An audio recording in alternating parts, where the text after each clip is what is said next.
You're listening to 919.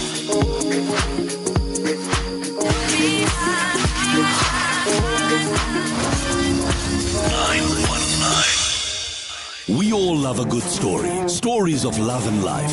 Stories that entertain and inspire. And the best stories are the ones that happen to be true. Every Friday night, Jack Devereaux is live in conversation with an iconic South African personality who shares the true stories that shape their remarkable lives. Join us for reality radio, as real as it gets. From 6 p.m. to 7 p.m. every Friday. 919. Reality radio, as real as it gets, only on 919. Hey, happy Friday. You're listening to 919. My name is Jack Devnarayan, and this is Reality Radio. It's as real as it gets. Every Friday night, right here on 919, because we're on air from 6 to 7 p.m. and we are talking real stories. We've got our guest live in studio, as we have every Friday night. And tonight, it is such a pleasure to have my friend and colleague, Unathi Malunga. She is, and this is the most incredible list, entertainment lawyer, pianist, cellist, and an orchestral conductor. Where do I even start? It's so good to have you. Welcome. Thanks for being here. Thank you, Jack. It's my pleasure. Especially since you're giving the interview. Yes, I know it's not the kind of setup we normally have, even though we speak to each other regularly, right? So this is, for me, this is a rare opportunity, because let's just start with the music.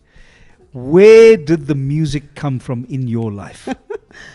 The music comes from, I was a very musical child. I used to sing as a 3-year-old. Yeah. Always singing. I started the piano at 6 years old because my mom realized I was musical. The family I come from is a musical family. Okay, that's a big part of it, right? Yes. Yeah. And so I started playing very early on. I think when I was about 10 or 11, I then took up the cello because I wanted a second instrument. And then the orchestral conducting on its own is its own story. Yeah. But that's the story that we have to hear, because look, I can imagine you starting off as a 6-year-old, you love this beautiful instrument, you want to learn music, and so you go to a music teacher, right? Yes. Okay, and then they've got the piano right there. That's where you're going to learn all your notes and scales and things. Yes. In all my years, I've never had a piano at home to actually come back to practice to, you know. Really? Yeah. So normally you go to, you take lessons, you learn, and then you have to go practice at home. Yeah. I've never had the piano at home. I used to practice. There was a famous pianist when we lived in the Eastern Cape in Bishaw, and his name was Pat Machikiza. Yeah. He's quite well known. Yeah. Yeah, and he used to play the piano at Amatola Sun. Yeah. So for those days when I was there, I would go and practice at his place. Yeah. That's beautiful. What was it like just practicing, spending time with him? Well, I think he was probably my first exposure really to improv, to jazz, because I was very classically trained. I finished all my you go up to grade 8 and grade 9 in piano. I think I finished that in standard 9. So it was wonderful just hearing and seeing another black pianist, okay, yes, and who was making a living from it. But for me, piano became my way of putting me through school. Music became my way where I would get bursaries for it so I could stay at the school. Okay. And then later on, it became a pressure because of that. What kind of pressure was that? Because you have to perform. You the stress of not knowing whether you're going to stay at the school for the next term. I had to perform piano 3 hours a day. Cello, I would still have to fit that in on top of sport, on top of orchestra, on top of choir.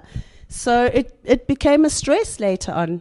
And that's why after matric, I didn't negotiate with anyone because my parents didn't ask me, are you doing a BMAS? I just told them, look, I'm doing a BA and I'm majoring in music and law. That was the compromise. Music and law. Yeah. That is a fascinating combination.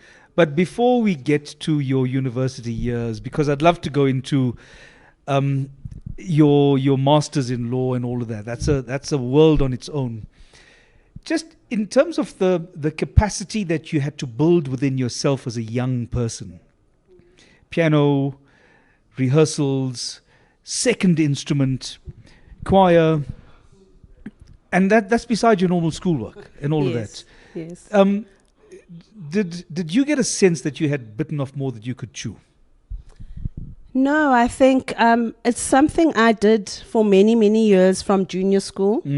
I just had to learn to manage my time very, very early and very strictly.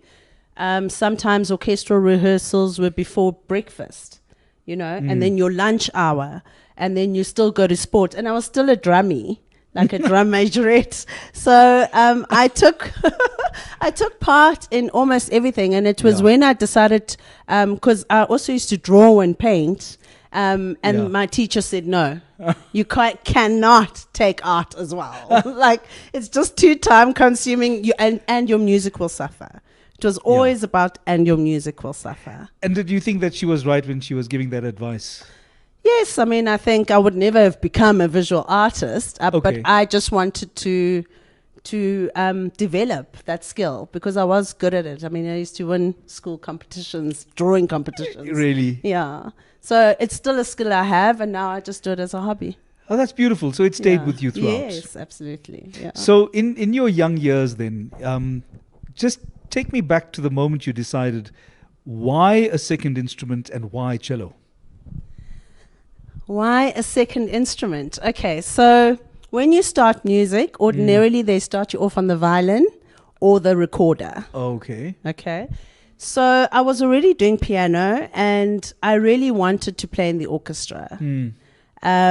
So I tried the saxophone. I could not blow a thing. I'm asthmatic. So that's, my lung capacity. So I really wanted a kind of sexy instrument. And so I just started trying around and I heard the cello and I took to it. Yeah, and I had the best teacher in the world, Dr. Ishbal Shalter Douglas. Yeah, she's an amazing cello teacher.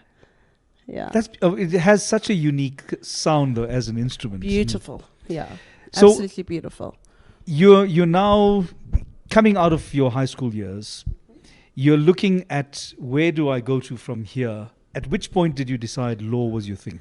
Jack, I decided in standard 8. Already you knew? Yeah, because I had to, you have to plan for your subjects and which subjects you're going to take. And I was saying, I'm not going to be, I knew that I would never be a classical pianist because you have to be the best in the world to even make it on that stage, Really? And I was very good, but I was never going to be the best in the world, in that level. And you didn't have 12 hours a day just for rehearsals, right? Yeah, so I started looking, what can I mix? What can I mix music with? I kind of already had an idea I wanted to do law, and then I went onto the internet. I was about 16, standard 8, and I knew already. So when I found entertainment law. When you were 16 and there was already internet, I kind of know what your age range is now.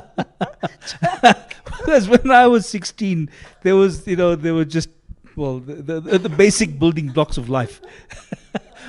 But we're going to go into your law years coming up. We're going to take a short break for now.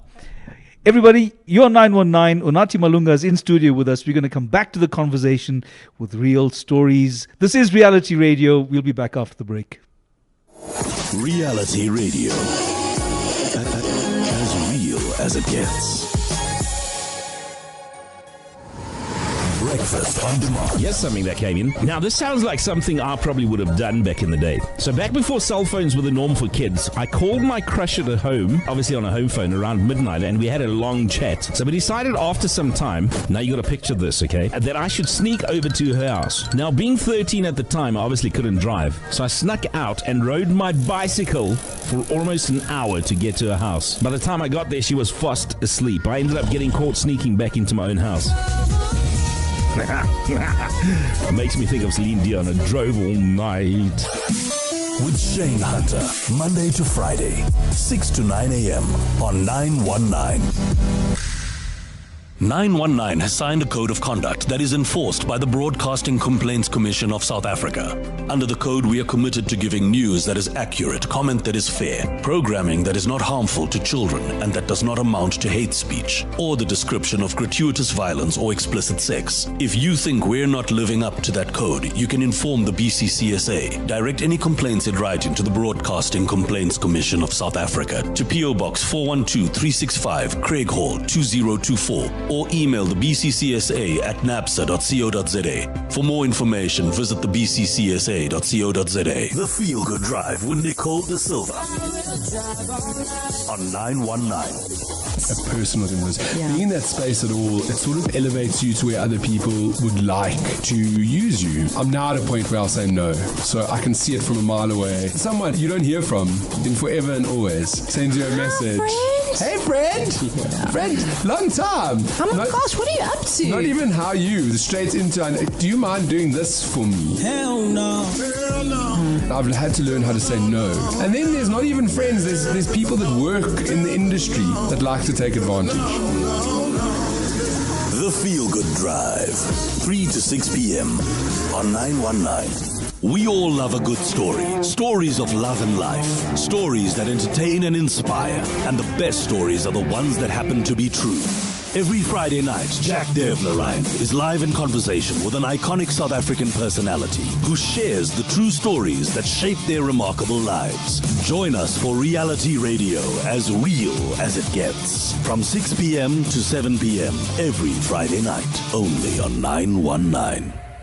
Reality radio, as real as it gets, only on 919. It's Friday night, it's 919, it's me, Jack Devnerine, with Reality Radio in studio, Unathi Malunga. Unathi, it's such a beautiful time that you describe.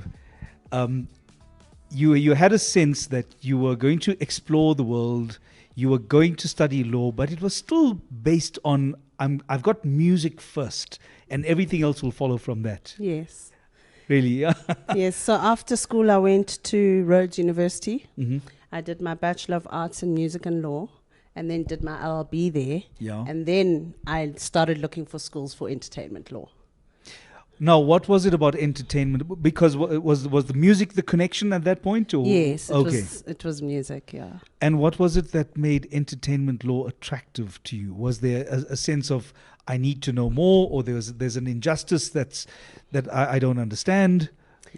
It was about protecting artists. Okay. It's always been about that. But it was also about mixing two joys in my life. I didn't want to be a starving artist and do that full time. Right. You know, not many get to the level that you've achieved, you know.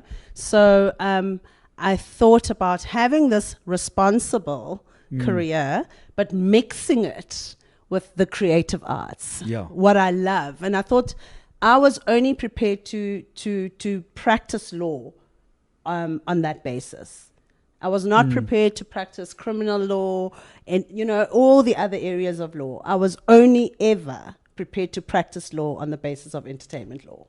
Okay, I've been very clear about that. That's fascinating, because now when I was growing up, and for some reason I was also looking at law as the option. At the same time, coming out of high school, TV played a very big influence.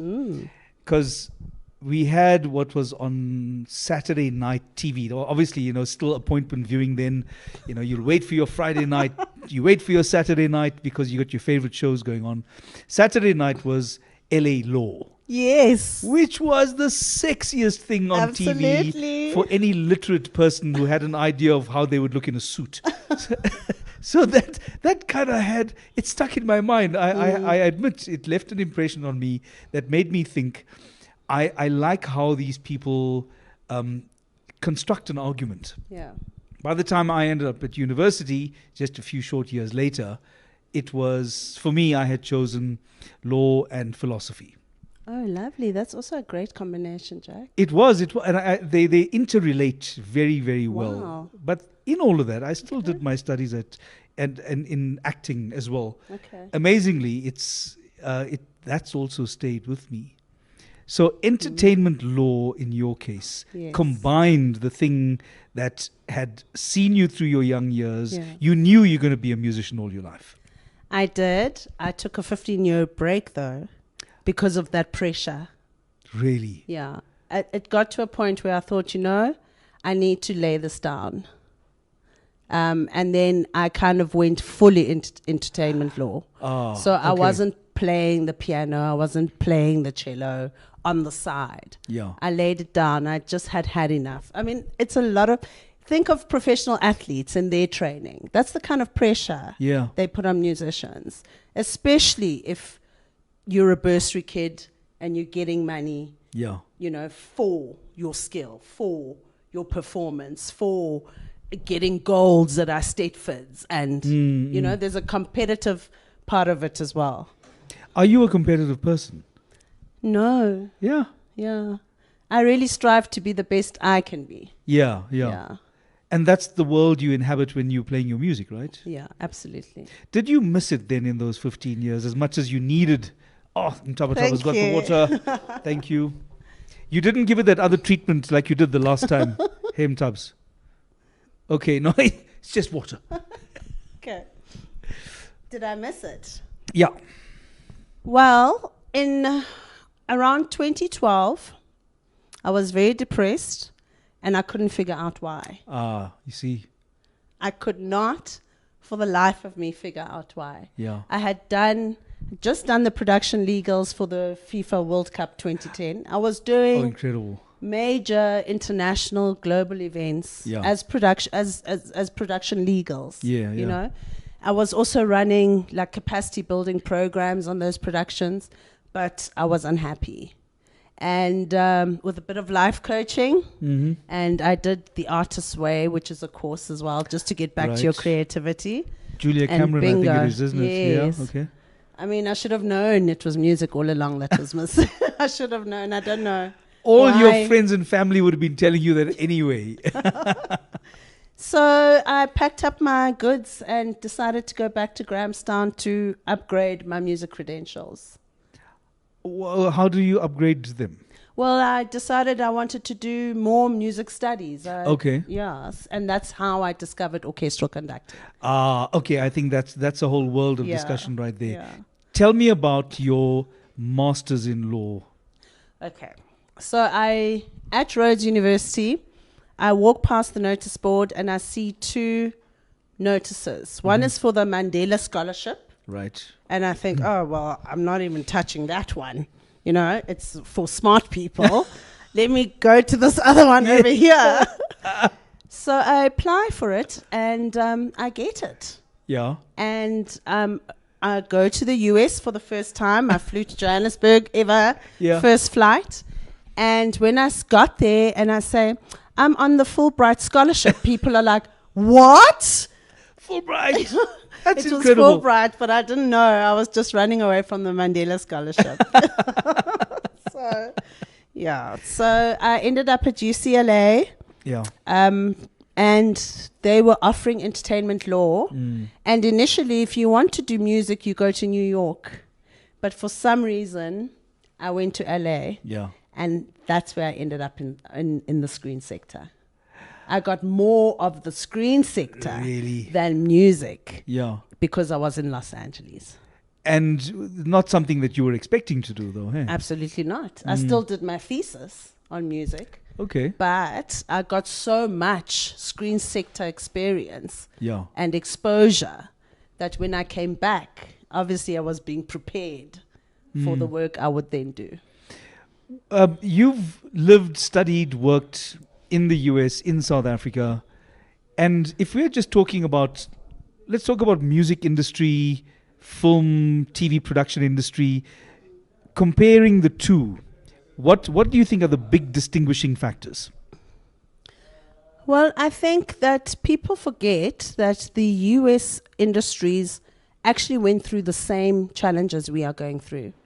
They actually have the same history. The anti-competitive behavior. Yeah. It's all the same. Theirs just happened decades ago. You know what I mean? And so they've built those industries to what they are now. Obviously, the major studios are there. That creates a lot of work. That creates the infrastructure is not the same. Sure. But they had the actual same challenges. The guilds, the unions, they've all gone through that. I see. You know, so from that perspective, the history, it's almost inevitable that we are going through what we are going through. That's how I view it. So we are in an evolution. Yes, we are. Okay. What was your biggest challenge, your biggest contract negotiation as an entertainment lawyer? Come on, tell us who they were. My first boxing gig was bringing Layla Ali to South Africa. Oh, I had to go to Vegas and negotiate the deal. Really? I worked with the biggest boxing attorney in the world. He's considered the best. Yeah. And I called him and I said, okay, so this is what these are the deal points. Am I right? What advice do you have? And, you know, and he was like, oh, you'll be fine. And I think that was my biggest. This was also the only deal I've ever needed to have security on. You had to have security going into the negotiation. I had to have security after we had secured her. That's incredible. Yeah. You know, the rumor was a competitor promoter didn't want the deal to happen, and they were going to, you know, we had people following us in Las Vegas and Los Angeles. Come on. My client was like, I think I need to get you security. And is that normal? No, I'm not representing the consigliere here, you know what I mean? But it sure felt like it. That was my only major deal. I mean, there's been another deal where I walked into the room and people were kind of paying each other in diamonds. Oh, and I kind of walked in and walked out, you know? I walked in and turned straight out. I thought, no, I did not see that. And I will not be involved. But otherwise, my work is ordinary. Ordinary, you say?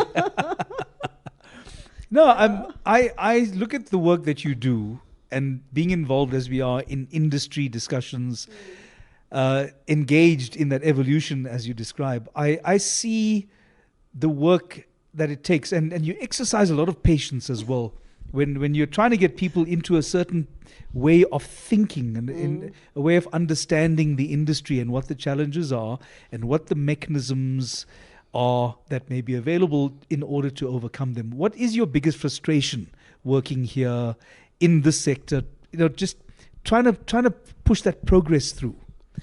I think one of my biggest frustration, and maybe it's because I'm an entertainment lawyer that works across the creative industries. Right. I'm not a film lawyer, a music lawyer. Lawyers are often only film lawyers. That's specialized, only right? music lawyers, Okay. yeah. So one of my biggest challenges is I think we are too insular. We only think of our sector, the screen sector. Yeah. We're not prepared to play with anybody else. When we talk about developing the creative industries, no, we must only focus on our sector. And I think that's short-sighted. I think where we all win, we all win. You know what I mean? Yeah, yeah. And I think that's very short-sighted. So when we put submissions to, and I'm not saying our sector doesn't have particular issues, but I think that we focus only, the practitioners only tend to focus on. It's unlike you're an actor, you can be in theater, Right. you can do voice work, you can do commercial work. Film producers are, you know, and nothing else. It's about what's coming to me, my productions, my projects. That's it. And if we had a producer in the room, they would say that it requires that kind of focus. I don't know. I think that the creative industries are very collaborative industries. Yes, by nature, yeah. By nature. And so none of us is an island unto itself. Even them, they can't do their film without actors, without editors, without the rest of the value chain. So that is a frustration. And then, of course, should we mention government? I don't know. Yes. Well, short of mentioning government, we're going to go and have a short break now. When we are back after the break, we're talking to Unathi Malunga. This is 919 and Reality Radio.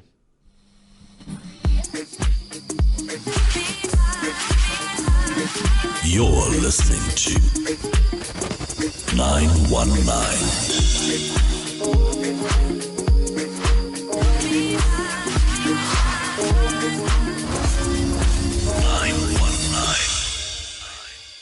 Breakfast on demand. What about a passionate couple neighbor?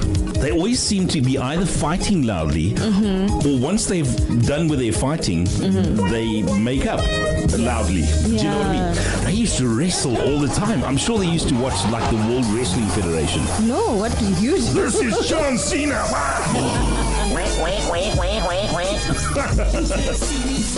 With Shane Hunter, Monday to Friday, 6 to 9 a.m. on 919. 919, your soundtrack of happy moments.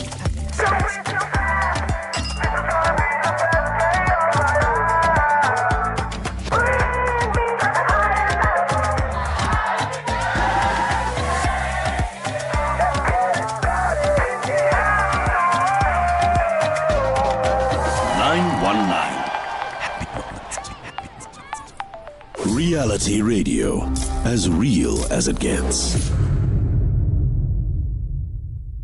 Reality Radio, as real as it gets. Only on 919. Reality Radio on a Friday night with me, Jack Devanarine, and in studio, Unathi Malunga, entertainment lawyer, a classically trained musician, pianist, cellist, and orchestral conductor. That's just, I'm trying to get the picture in my head of you standing and conducting an orchestra. What's that like? Jack, I can't put it into words. It's just, it feels like I was born for it. Yeah. Yeah. I'm still getting the skill. Yeah. But, when I told my mother that I wanted to kind of take this route, she said, "Oh, but you always used to conduct the choirs on television." Yeah. She says I would stand there. I was like, "You telling me that now?" You know what I mean? So you were standing in front of your TV. Yeah. And she says, "I used to conduct in nappies." I love that. So I was like, wow, this has always been in me. No wonder. Yeah. It was really, and again, I think at school, when we used to have orchestral rehearsal and the conductor was running late, he would say, "Unathi, take the baton, start them, rehearse them." Yeah. And it just never clicked then. Because again, the kind of environment and the pressure that was operating then, I just never took to it. But when I went back to music in 2012, and I had the whole array of music. Am I going to do music education? What elective am I going to take? And I took it as an elective. And then that was it. What was that teacher, that conductor, seeing in you at that time? Look, I think he just, I don't know, in an orchestra you normally take the first desk, either the first violinist, but he would always take the first cellist, which was, me, right, and just say, "Start the orchestra, start rehearsal," and and I just, when you look back over your life, and I just see all those threads, it's the fact that I was a drummy, a drum majorette, means that I don't struggle like other conductors do, having independent left and right arms, because I've already done it in drummies. Yeah. I've already done it by playing the piano. My hands are already independent. And a lot of conductors initially, that is their struggle. They cannot get the hands to be independent. Okay, this is interesting now, because that's something that I didn't notice. Not that I go and study, orchestral conductors a lot, but I didn't realize. So what are they doing exactly? You got a baton in one hand. Yes, this is the hand that has the baton, and this beats the time. The time. Okay. Yeah. So it beats if the piece is in 3, you're beating a 3. Okay. If the piece is in 4, you're beating a 4. Yeah. This is so that everybody plays together and is at the same place in the same bar all the time. Fascinating stuff. Okay? Okay. The size of your beat is indicating character Okay. Yeah. or Yeah. it's indicating character. Yeah. This hand is also giving you loud, soft. It's the expressive hand. Okay. But whatever this hand is doing, you cannot stop that clock. Yes. You have to continue. So you have to keep the hands doing totally independent things, expressing totally independent things. It is, and the best part of it is that you have your back to the audience. Yes. So you're not even facing, you know what I mean? You're not even facing the audience. You're you're not holding an instrument. You're not saying a word. You're just communicating and bringing out this beautiful music from the musicians themselves. Does it surprise you sometimes, the music that you are producing in this collaboration, marking the time, giving the expression, and you're just facing this beautiful wave of music? You see, you've got two kinds of orchestras. You got, because, musicians have years of practice. They are good musicians. Right. They are excellent musicians. Or they wouldn't even be there. Yes, they wouldn't even be there. So, if you're taking something like Beethoven's Fifth, da-da-da-da, everybody's heard it. Everybody's got their own idea of how to play it. Now, the trick is not to let those musicians play their own interpretation of it. Right. Because they will play it how they know it. Yeah. The trick is to get experienced musicians who you have the utmost respect for to play how you are interpreting it through your gestures. Yeah. And to get everybody playing the same interpretation. That's the trick. Yeah. Because the trombone knows when his part is coming, where he can just blow and is waiting the whole time just to blow. And, that's what you have to deal with brass instruments. Sorry. Yes. They're waiting just for that bar where they can just let rip. They can, yes, exactly. And if you want that held back, you've got to hold it back. You've got to pull it back. You've got to, without... You talk in rehearsals, of course. That's when you'll explain to them, listen, that's not how we're doing it here. Pull that back, guys. Yeah. But, and then you just get this beautifully new, how you are pulling the music out. It is the most amazing thing. I look at just the light in your eyes when you talk about it. I see that you are in your happy place. Absolutely. So where are you now in developing yourself as an orchestral conductor? Well, I am trying to carve out some time. As you know, I'm very, very busy trying to make a living. So it's this balance between making a living and doing what you like. Yeah. I was offered an opportunity in Germany. I couldn't raise the money to go. And so it took me 2 years to convince my maestro in Germany to give me lessons virtually. Yeah. And so I'm at least having lessons from him. Virtual orchestral conductor lessons. Yes. Okay. Trying to strengthen my technique. Right. Yeah. Because at that level, it's all about technique. Yes, isn't it? It is about technique. It's about musicality.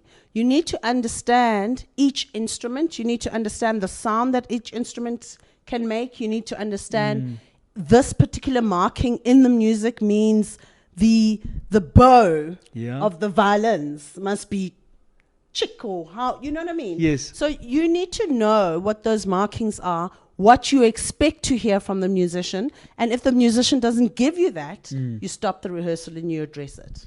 You do that straight away? Yes, you have to. Oh, okay. Yeah. So it's a lot about musicality. You got to read the scores, melodic harmony. There's a lot. There's a psychological leadership element to it. Really? It's a lot. Explain that part now. I mean, You obviously you have to be in a leadership position, being the conductor. Being the conductor, leading the team, getting the team to play together, making sure, group dynamics can be very different dynamics than one-on-ones, So there is that kind of element to it. There are conductors who, and getting the orchestra to understand you. Bernstein is very different from Karajan, is very different from, another conductor. Did you watch the Bernstein movie though? Yes, I did. Okay, good. Yes, I thought it was very good. Yeah. Okay, so each one brings a different style and a different dynamic as a leader. Yeah. What's your style as a leader? Oh gosh, Jack, I'm I'm quite diplomatic and democratic, but I think I'm still focused on getting myself to be a conductor. And I say to people, getting myself to be a great conductor, let's say. And I say to people, because I'm a Fulbright scholar, I could have gone back to the US and they would have blown me up maybe in some small town. Here's a conductor from Africa, Yes, I can hear the drums already. Yeah. But I wouldn't have been the best conductor I can be. I think I'm prepared to step back from the public element of it, hone my skill well, become a great conductor. I believe in putting in time. Yeah. Putting in your 10,000 hours or whatever it is. I've done it with piano. Yeah. I've done it with cello. I believe in that. I believe in being the best you can be. Yeah. I did it with law. I did an extra year of articles when I didn't have to. Okay. Because I wanted to be a good lawyer. I think that's incredible. But at the same time, you also have a certain reserve about engaging on a public platform, Yes. public speaking, that sort of thing. What was your experience of that? I think at school, as I said, I performed a lot. So when I'm at my piano, I don't mind performing. But I think the entertainment law work has really, because, I'm a suit. So as a suit, you are behind the scenes. I'm making your vision come true. I'm pushing your dream. Yeah. So I've done almost 30 years of behind the scenes work. And so that's where I'm more comfortable. And that's why I say with conducting, at least I'm not facing the orchestra. I've got my back to the orchestra and I can just focus to the on audience. the musicians. Yeah. But I know that you... To the audience, yeah. Yeah, back to you the you audience. did your public speaking and things though, didn't you? Yes. No, look, I'm a good public speaker. I'm just not... I'm not somebody who can think on my feet. Like I don't like media interviews except with friends. Oh, yeah. This is hardly a media interview. But I'm not someone who sells myself well. Okay. I can advocate on behalf of others. Yeah. And I do that very well. Yeah. But I don't advocate on behalf of myself very well. Why? I don't know. It's something I've recognized and I have to start working on. I've just recognized that I don't do well in interviews. I cannot sell myself well. Yeah. But I'll sell you to the moon and back, and I'll advocate and I'll fight hard for you. And you're also very strong when it comes to industry change, because a lot of our work has to do with that, right? Absolutely. Structures. Yeah. My work, I believe part of my calling is about tearing down structures.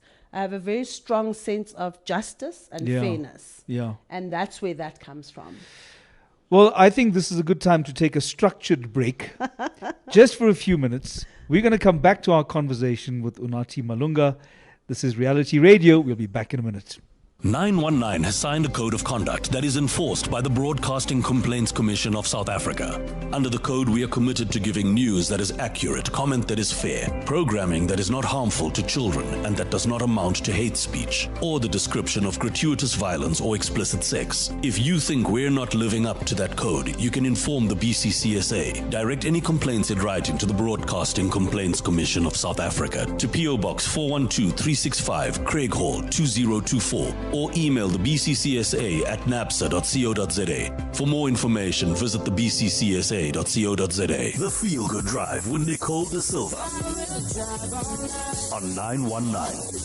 A person with him was being in that space at all, it sort of elevates you to where other people would like to use you. I'm now at a point where I'll say no, so I can see it from a mile away. Someone you don't hear from in forever and always sends you a message.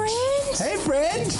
Friend, long time! Oh my gosh, what are you up to? Not even how you, straight into, do you mind doing this for me? Hell no. Hell no.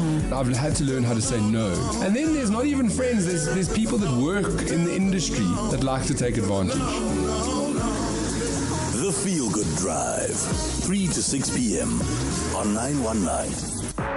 Welcome to 919.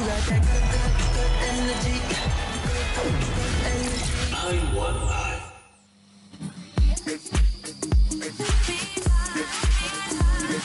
You're listening to 919.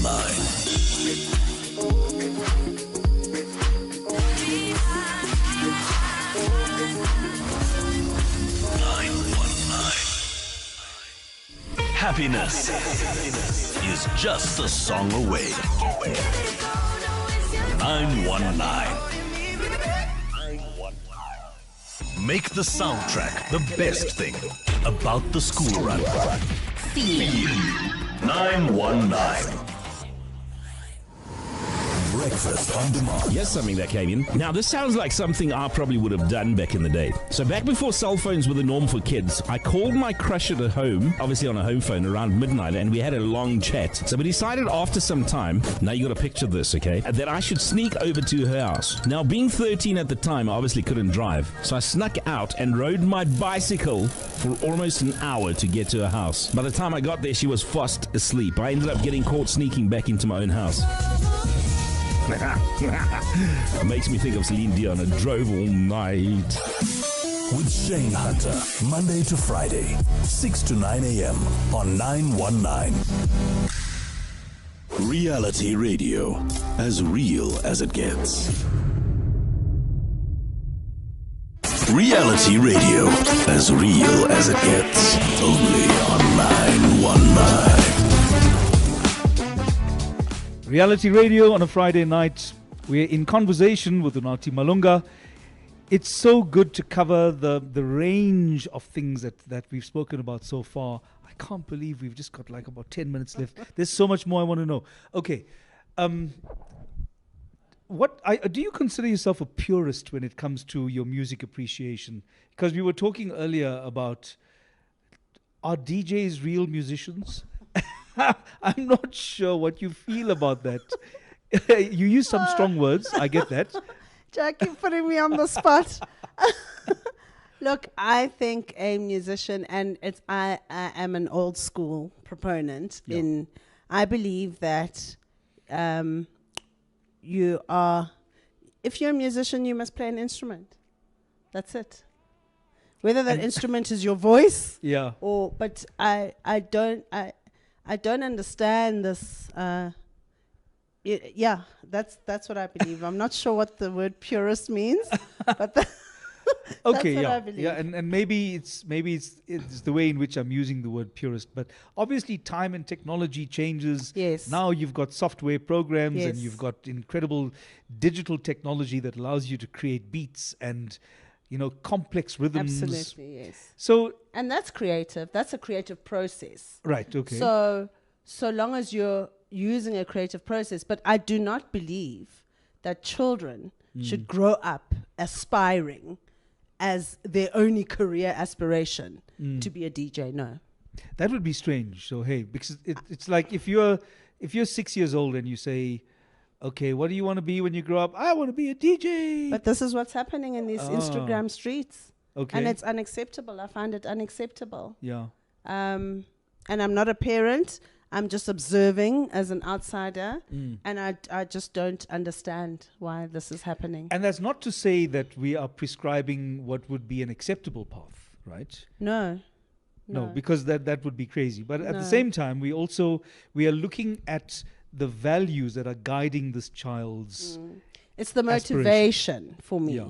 What is that then? The motivation, the sense that I get is that I want to be a Kardashian. I want to be a chef I see, because of the chef shows. Okay. I want to be a DJ because DJ so and so. You know, it's what's lying behind. Yeah. And it's not about getting the skill and being the best DJ you can be.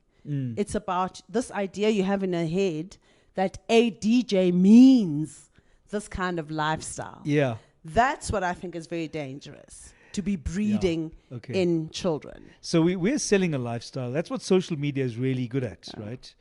And in fact, from what we've seen with social media is that people are pretty shameless when it comes to, I want to be celebrated. That is something that I don't get. I struggle with that because I often look at people who demand the limelight and I say, but what is it about you that makes you think you deserve the limelight? I think we're also in a day and age where, for example, if we use a tendertrepreneur as an example. So people are getting money or getting jobs when they can't even perform the skill that they're saying. Because they get that tender and then they go outsource it, right? Right, exactly. So all I'm asking is, please just be good at what you say you do. Yeah. You chose that path. Please do what you say you do. Yeah. Can we just have the integrity of that? You know, that if you say you're an actor, then act. Right. You know what I mean? Show me your skill. Get some skill. Invest something into your own skill. And I think that's what's missing. And unfortunately, you know, my mother used to be a career guidance teacher. And she was in education. I've got a big part of me that's educational. And I feel like I do think that it's a pity. I don't know where guidance went, but it seems to be gone. We are talking also about, and you mentioned integrity. It reminded me, we chatted earlier about friendships. So tell me, the integrity of the friendship you have with Lebogang Leboluane, because Lebogang sent a message to the show and we are so happy that, you know, she sent a message to say that she loves listening to you and all the thoughts that you have to share and all your perspectives and the story of your journey, your story. So is that an example of one of those friendships with integrity? Yes, I think so. Thank you, Lemu.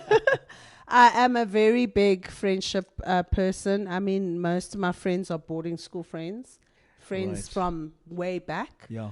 When I went to the US, I was adopted by a family. That was in the year 2000. I still speak to them on Skype. I still visit them. They still come here. So I'm a big relationship person. I like to nurture my relationships, and I want true relationships. I don't. The minute I see a friend slacking, or then I back off a bit because I don't want one-sided relationships. Isn't there a place for a friend to step up and say, "This, you could be doing more. You could be doing more." I've never been accused of being doing more. No, you would say this to the friend, right? Oh, yes. No, of course. Yes. No, I would address it. But what I'm saying is when I see that a friendship is one-sided, I can step back. Yeah. I find that as well. And the thing is, I'm always willing to give the person the benefit of the doubt. Yeah. You know? But I think there must be mutual respect in friendships, and I find that's not always the case.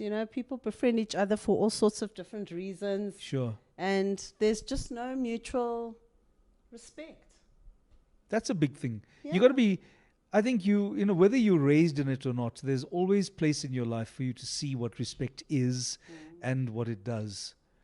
So as I suppose it's amazing how for all the guests that I've had on the show, strangely, we always come round to this idea of, these are strong personalities with a view. They are looking to change things in the world around them. And perhaps it's unfair to reduce that objective to being an activist. But the word kind of captures a lot. Do you think of yourself as an activist?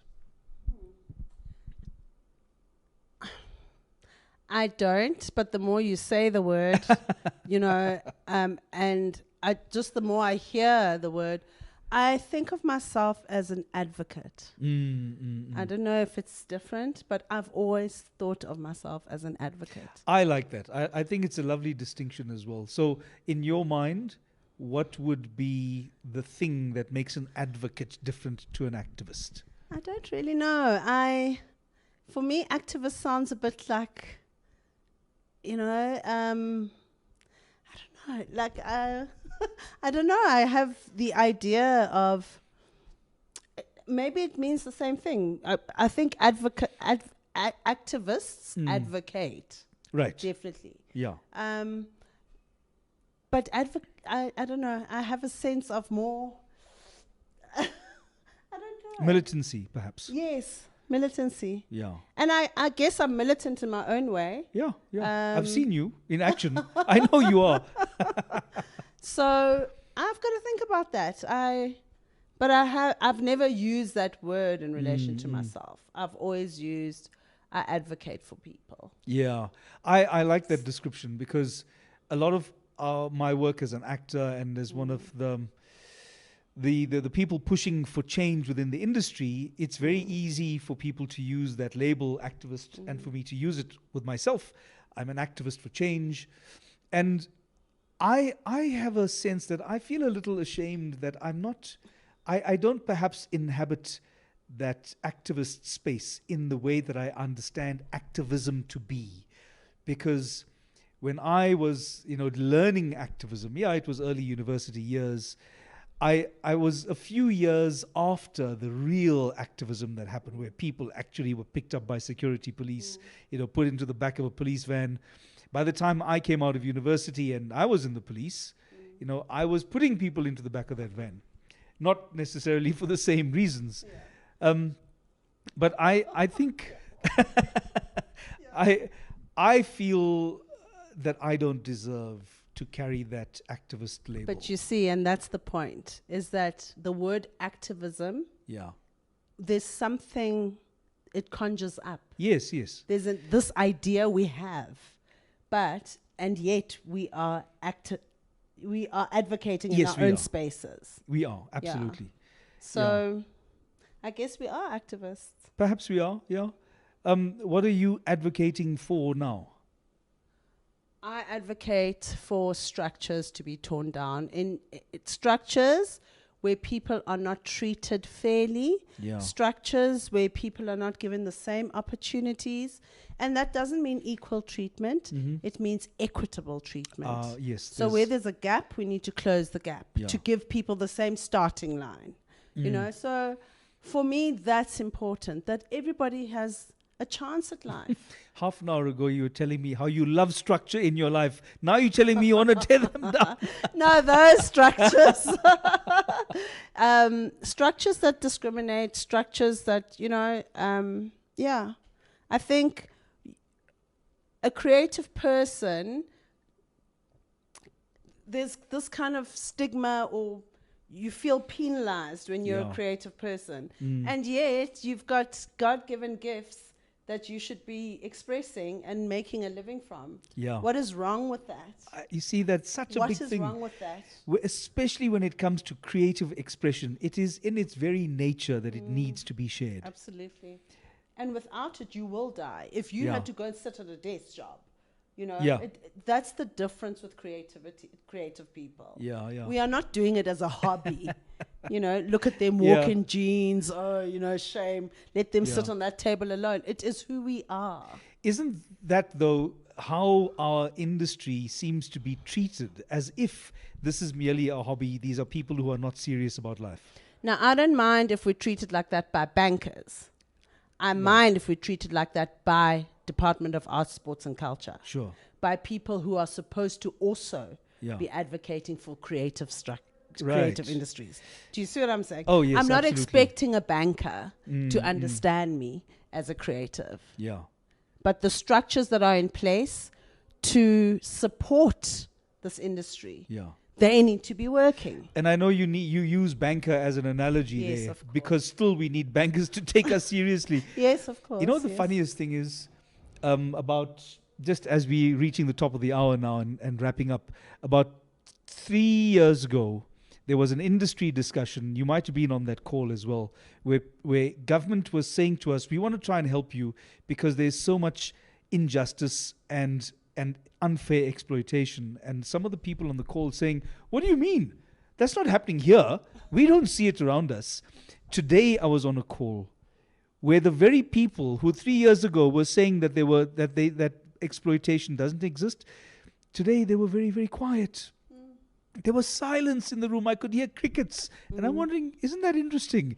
It's like, did you suddenly wake up and realize that, yes, we need to change these structures? You see, now what moved me about today was that a government department, Department of Labor and Employment, Yes, is changing the structure. that's right. For the first time since I've been involved in the creative industries, and that's more than 20 years, a structure is actually being changed. Not a check here for 350 rand. A structure. I love that. Is being changed. Let's you and I agree to keep advocating for change. Absolutely. Unathi Malunga, it's been great to have you on the show. That's been Reality Radio this Friday night with me, Jack Devnarayan. Join me again next week. Thank you, Jack.